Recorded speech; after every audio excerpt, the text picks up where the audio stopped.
One day, Buddha was speaking in an assembly when a man walked in, furious. He was a restless businessman, always thinking about wealth and success. He had noticed that his children were spending hours with Buddha, meditating, instead of focusing on business. To him, sitting next to someone with closed eyes for 4 hours was a complete waste of time.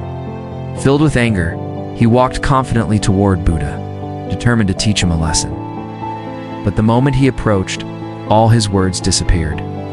He was trembling, unable to express himself. In a final act of rage, he spat on Buddha's face. Buddha simply smiled. The disciples were shocked. They wanted to react to defend their teacher, but something about Buddha's presence made them freeze. Meanwhile, the furious man realized that his act had not provoked any reaction. The Buddha didn't scold him, didn't show anger, he just smiled.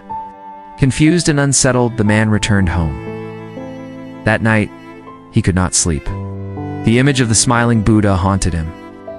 For the first time in his life, he met someone whose response to disrespect was so extraordinary that it shook him to his core. The next day, the man returned and fell at Buddha's feet.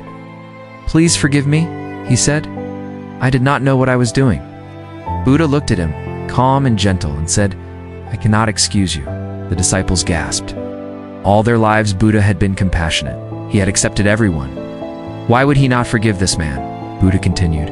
"Why should I excuse you when you have done nothing wrong?" The businessman was confused. "But yesterday, I spat on your face." Buddha smiled and said, "That person is not here anymore. If I ever meet the person you were yesterday, I will tell them to forgive you. The person who is here, right now, you are wonderful. You have done nothing wrong." Buddha then explained the truth about forgiveness. True forgiveness is when you forgive a person without making them feel guilty. You forgive without reminding them of their mistake. If you forgive while keeping a grudge, then you haven't truly forgiven at all. Guilt itself is enough punishment. Forgive fully and let life flow.